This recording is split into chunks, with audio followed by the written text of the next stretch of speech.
नमस्ते दोस्तों, मैं अभिनव केमिस्ट्री पर आपका बहुत बहुत स्वागत है बच्चों। तो आज ये न्यू सेशन होगा आपका, जो 2025 में पेपर देने वाले बच्चे होंगे 12th के, उनके लिए बच्चों मैं केमिस्ट्री का एक सीरियल वाइज आपको प्लेलिस्ट वाइज चैप्टर की लेके आ रहा हूं बच्चों, और बहुत बेहतरीन तरीके से आपको बहुत ही आज़ादी के साथ बच्चों समझाने की कोशिश करेंगे कि सभी बच्चों को आसानी से आए। तो इस कड़ी में आज मैं शुरुआत कर रहा हूं बच्चों। जो पहला आपका चैप्टर है वो बिलियन है, क्योंकि आप जानते हैं कि जो सॉलिड स्टेट था वो बच्चों आपको वो यूपी बोर्ड से बाहर हो गया है, तो उसको मैं छोड़ के यानी बिलियन वाला जो चैप्टर है सीधे वहीं से शुरुआत कर रहा हूं। तो चलिए बिलियन के बारे में हम लोग जानेंगे आज। केवल बिलियन का परिचय हम पढ़ेंगे बच्चों, उसके बाद बिलियन के प्रकार कैसे हैं, उसकी सांद्रता क्या है, ये सारी बातें मैं अलग अलग आपको बताऊंगा। तो चलिए देखिए, लिखा हूं बच्चों इसमें कि दो या दो से अधिक पदार्थों का समांगी मिश्रण क्या कहलाता है, बिलियन या वास्तविक बिलियन है।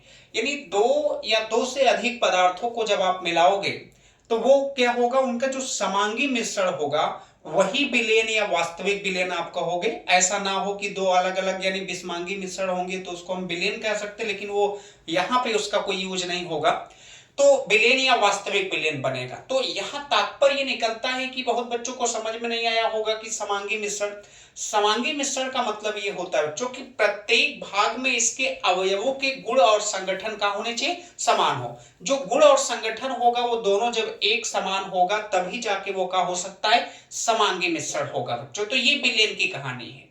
अब ये बात आती है कि जो बिलियन बना होगा उसके भाग कितने होंगे, कितने प्रकार, यानी किन किन भागों से मिलकर हमारा बिलियन बना होगा। तो बिलियन के अगर भागों की बात करेंगे बच्चों, देखिए तो जो हमारा बिलियन होता है यानी बिलियन, ये दो लोगों से मिलकर मुख्यतः बनेंगे, और ये आपको इसीलिए बिलियन बराबर आप पढ़े होंगे, ये होता है बच्चों बिलेय और प्लस यहाँ का हो जाएगा विलायक हो जाएगा। तो बिलेय प्लस विलायक अगर हम लोग मिलाएंगे तब जाके हमारा क्या तैयार होता है, बिलियन तैयार होता है। अब इनमें विलेय किसे कहते हैं, तो विलेय वो होता है यानी किसी विलेयन में जिसकी मात्रा कम होगी। यानी अगर हम कोई विलेयन ले लिए हैं उसमें जिसकी मात्रा, क्योंकि दो अवयव होंगे बच्चों, अगर आप विलेयन ले रहे हो तो निश्चित है कि उसमें आपको विलेय भी होगा और आपको क्या होगा, विलायक भी होगा। तो विलेयन में जिसकी मात्रा कम होगी उसको आप विलेय कहोगे, और उसी विलेयन में अगर जिसकी मात्रा ज्यादा होगी उसको हम लोग क्या कहते हैं, विलायक। या ऐसा भी कह सकते हो जो घुलता है, यानी ऐसा भी हम कह सकते हो क्योंकि जो घुलता है वो क्या कहलाता है, वो कहलाता है विलेय, और जो घोलता है वो क्या कहलाता है, विलायक। तो ये हो गई बात विलेय और विलायक, यानी इन्हीं दोनों से मिलकर हमारा विलेयन क्या होता है, तैयार होता है बच्चों। हम लोग के सिलेबस की अगर बात करेंगे तो हम लोग के सिलेबस में कितने यानी किस प्रकार का विलेयन पढ़ना है। देखो विलेयन कई प्रकार के अवयव के ऊपर निर्भर करता है। अगर मान लो कोई विलेयन है, उस विलेयन में केवल दो घटक हैं, यानी विलेयन लिए दो घटक का मतलब यह है कि जैसे मान लीजिए एक विलेय है दूसरा विलायक है, तो एक विलेय और एक विलायक होगा तो वो कैसा होगा, द्विअंगी। यानी किसी भी विलेयन में अगर दो घटक मौजूद होंगे तो उसे हम द्विअंगी विलेयन कहते हैं।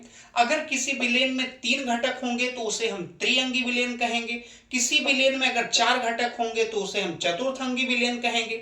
लेकिन हमारे सिलेबस के हिसाब से केवल और केवल यानी द्विअंगी विलेयन के बारे में ही पढ़ना है। यानी ऐसा समांगी मिश्रण जिसमें केवल दो घटक होते हैं, दो अवयव भाग लिए होते हैं, उसे हम लोग क्या कहते हैं, द्विअंगी विलेयन कहते हैं बच्चों। और वही वाला हम लोग को इस पूरे चैप्टर में, विलेयन चैप्टर में क्या करना है, पढ़ना है।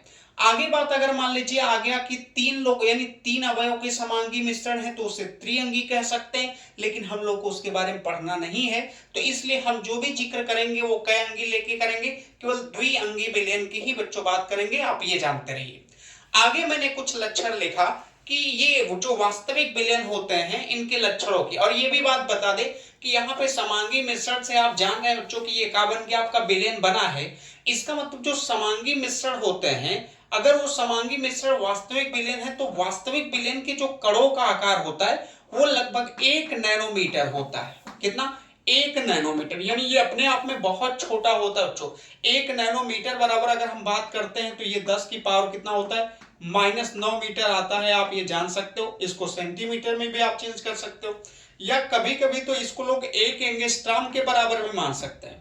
1 एंगस्ट्रॉम मानेंगे तो आप समझ जाइएगा कि 10 की पावर -10 मीटर हो जाएगा, और ये आपका अगर इसको सेंटीमीटर में चेंज करेंगे तो 10 की पावर -8 सेंटीमीटर, यानी इतने, यानी इनके जो कणों का, क्योंकि बच्चा जान लो कहने का मतलब ये है कि वो अदृश्य है, वास्तविक विलेन अदृश्य होता है, उनमें हमें यानी दो लोग को मिला दिए तो संगठन एक है, यानी एक ही सीमा में हमें दिखना है, दो लोग को मिलाए एक ही तरीके का दिखना चाहिए। अब जैसे पानी है, पानी में अगर हम चीनी को मिला दें, हमें नहीं पता है कि इसमें चीनी मिलाएगा, तो हम नहीं कह पाएंगे कि इसमें पानी और चीनी दोनों है, हम ये कहेंगे कि क्या है, पानी है।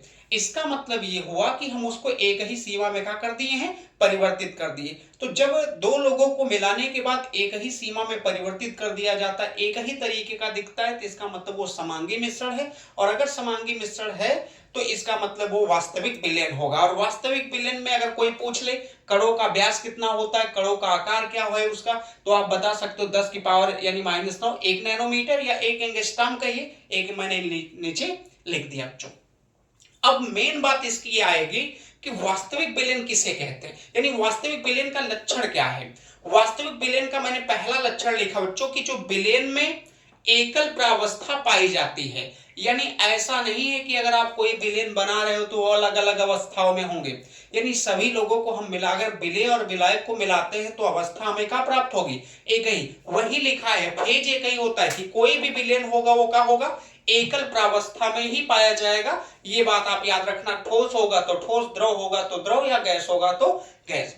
आगे अगली बात करें कि विलेन पूर्ण रूप से एक समान होता है, सही बात है बच्चों, विलेन जो होना चाहिए वो पूर्ण रूप से एक ही समान है, एक ही। अगर कोई विलेन आप बनाए तो उसमें अलग अलग आप तो देख नहीं पाओगे, सब चीजें हमें एक ही टाइप की दिखाई देंगी। तो वही यहाँ पे कह रहा है कि कोई भी विलेन है तो उसका जो पूर्ण रूप यानी पूर्ण रूप से एक ही समान दिखाई देता है, और इसलिए इसमें जो घनत्व होता है याद रखना, इसलिए अगर इसके घनत्व की बात करें और अपवर्तनांक की बात करें तो ये दोनों एक ही यानी समान होते हैं, यानी घनत्व और आपका अपवर्तनांक बच्चों। अगली बात यह है कि विलेन के घटकों को भौतिक विधियों से अलग नहीं कर सकते, ये बहुत बड़ी बात है। यानी कह रहा है कि जो विलेन होता है उसको हम सोचो कि किसी भौतिक विधियों से अलग कर ले, या भौतिक विधियों का मतलब ये होता है कि जैसे हम उसको छान कर अलग कर ले। अब विलेन यानी वास्तविक विलेन है तो उसको आप छान कर अलग नहीं कर सकते, या कोई भी समांगी मिश्रण होगा तो उसे हम छान कर अलग नहीं कर सकते, बच्चों छानेंगे पूरा पूरा कहां चला जाएगा, नीचे चला जाएगा। या हम सोचे कि उसको हम अपकेंद्रीकरण के कारण भी कर सकते हैं तो भी हमें करने में आसानी नहीं होने वाली। तो इसलिए मान सकते हैं कि विलेन के घटकों को हम भौतिक विधियों द्वारा आसानी से उसको अलग नहीं कर सकते, आसानी से छान नहीं सकते, या नहीं देख सकते कि उसमें विलेय और विलायक क्या है बच्चों। आगे बात लिखा गया है कि विलेन का संगठन निश्चित नहीं होता, ये बहुत बड़ी बात है।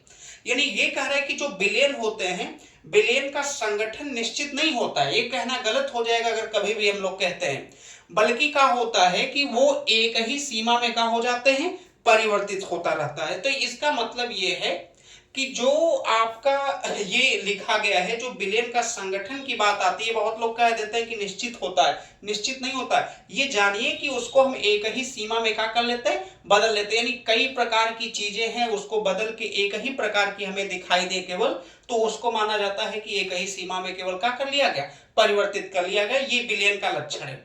अगला 5वां पॉइंट मैं लिखा हूं जो कि यहाँ पे जो घनत्व, श्यानता, पृष्ठ तनाव हो गया, क्वथनांक आपका हो गया, हिमांक हो गया, विलेन के समान संगठन के साथ साथ क्या होते रहते हैं, परिवर्तित होते रहते हैं। ये भी बात आप याद रखना। एक मैं यहीं पे और नहीं लिखा हूं, लेकिन मैं समझाने के लिए बच्चों उसको समझा दे रहा हूं, बहुत इंपॉर्टेंट बात है ये। बहुत इंपॉर्टेंट ये है कि अगर हमें कोई कहता है तो जो विलेन का संगठन होता है, जो विलेन का है संगठन है, या जो विलेन का गुणधर्म है, वो विलेन का गुणधर्म जो है का वो अलग से कहीं आया होगा, ऐसा नहीं होता बच्चों। जो विलेय और विलायक का होता है, यानी कहने का मतलब ये होता है कि किसी विलेन का संगठन नष्ट नहीं होता है, ये मेरे कहने का मतलब है। और मेन बात ये होती कि जो विलेन में घटक होते हैं, चाहे वो विलेय हो चाहे वो विलायक है, उन्हीं के संगठनों को ही वो विलेन का संगठन हम लोग कहते हैं। यानी जो विलेय का संगठन है और विलायक का संगठन है, उन्हीं संगठनों को हम लोग मानते हैं कि ये क्या है, विलयन का संगठन है बच्चों। तो ये भी बात आप याद रखना। तो ये थोड़ा सा आपको मैंने इतना आपको बताया, ये विलयन के बारे में था, जो कि इसका परिचय आसान है बच्चों, 9th से आप लोग पढ़ते चले आ रहे हैं, इसलिए ये थोड़ा जल्दी जल्दी आपको मैंने बता दिया। अब आपको पढ़ना क्या है कि विलयन के प्रकार, विलयन के प्रकार यानी विलयन के प्रकार को हम अलग अलग बांटेंगे बच्चों। विलयन के अगर हम विलयन को बांटें तो 3 आधार पर बांटते हैं। पहला ये है कि अवयव के आधार पर, घटक के आधार पर, अवयव की मात्रा के आधार पर हम लोग कहेंगे तो ज्यादा बेहतर है। पहला प्रकार यही, अवयव की मात्रा के आधार पे बांटोगे तो ये 3 प्रकार से बट के आएंगे। एक आप तनु और सांद्र विलयन कह सकते हो, एक संतृप्त और असंतृप्त विलयन होगा, और तीसरा आपका जो आता है उसको बोलते हैं अतिसंतृप्त। ये पहला प्रकार।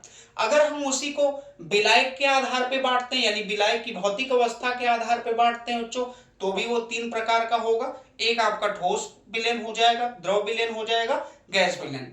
विलेय और विलायक की भौतिक प्रकृति के आधार पे बांटेंगे तो 9 प्रकार के विलयन आएंगे बच्चों।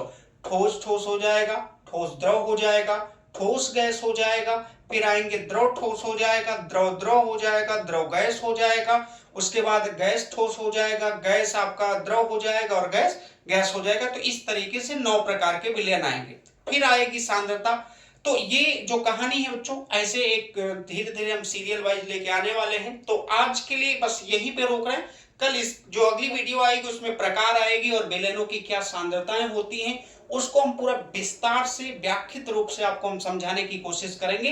तो चलिए आज इतना ही आपके लिए रख देते हैं, क्योंकि आज से शुरू हो रहा है, तो बस इतना ही।